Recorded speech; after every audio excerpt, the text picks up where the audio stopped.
जीवन हमें एक मौका देता है, इसलिए जब भी सही कॉलेज चुनने का समय आए तो सिर्फ मंगलायतन यूनिवर्सिटी आपके बेहतरीन भविष्य और सर्वांगीण विकास के लिए। तो बड़ी खबर दिल्ली से, जहां पर इफ्तार पार्टी का आयोजन किया गया है। IUML इंडियन यूनियन मुस्लिम लीग की तरफ से इस पार्टी का आयोजन किया गया और इस आयोजन में अब आपको महागठबंधन के तमाम नेता एक साथ एक मंच पर दिखाई दे रहे हैं। जिन पार्टी के नेताओं ने इसमें शिरकत की है उसमें शिवसेना, उद्धव गुट की शिवसेना जो है वो शामिल है, उनकी तरफ से संजय राउत ने हिस्सा लिया।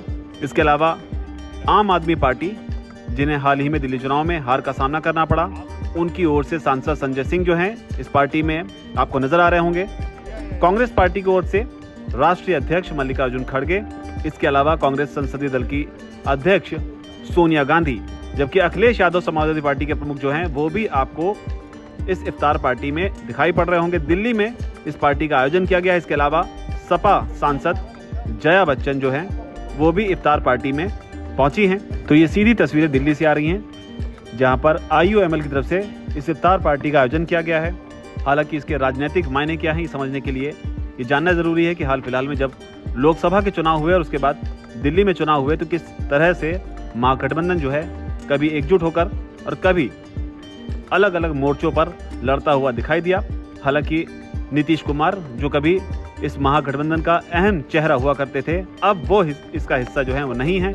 ममता बनर्जी जो हैं वो भी अब महागठबंधन के साथ हाल फिलहाल के जो बयान आए उन्हें देखते हुए इसका हिस्सा नहीं दिखाई पड़ती। लेकिन फिलहाल जो तस्वीर आपके सामने है उसमें IUML की तरफ से जो इफ्तार पार्टी का आयोजन दिल्ली में किया गया उसकी सीधी तस्वीरें आप देख रहे हैं। इस पार्टी के बीच नेताओं ने इसे लेकर क्या कुछ कहा है, आप सुनिए। देखिए, रमजान के पाक पवित्र महीने में हमारे मुस्लिम भाई रोज़ा रखते हैं और इफ्तार पार्टियों का आयोजन होता है। और ये सिर्फ मुस्लिम भाइयों की तरफ से नहीं, बहुत सारे हमारे दूसरे धर्मों को मानने वाले लोग भी वो इफ्तार पार्टी का आयोजन करते हैं। और आज IUML की तरफ से ये इफ्तार पार्टी आयोजित की गई थी। मैं उनकी पार्टी के लोगों को और जितने भी लोग यहाँ इस प्रोग्राम में शामिल हुए उन सबको रमज़ान की मुबारकबाद देता हूँ और सबसे यही अपील करता हूँ कि इस देश के अमन, इस देश की शांति, इस देश की खुशहाली के लिए जब ऊपर वाले से दुआ के लिए हाथ उठाएं तो इस देश में अमन और शांति के लिए भी दुआ मांगें। Yes, the Indian Union Muslim League are our allies and they've got a very strong presence here through Parliament in the upper and the lower house. Plus their senior leaders have come from Kerala and from the national IUML establishment. So we're delighted to be here, to be participating in this event and to wish the IUML all the very best for this Ramadan. May it be a blessed Ramadan for everyone.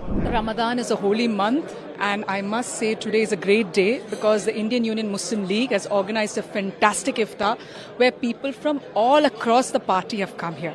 And that's what iftar is all about. It's about peace, it's about love, it's about the holy month and where all of us get together and wish each other happiness, purity and love. नहीं, कोई किसी को phone नहीं किया है। Number एक, ये राजनीतिक मामला है।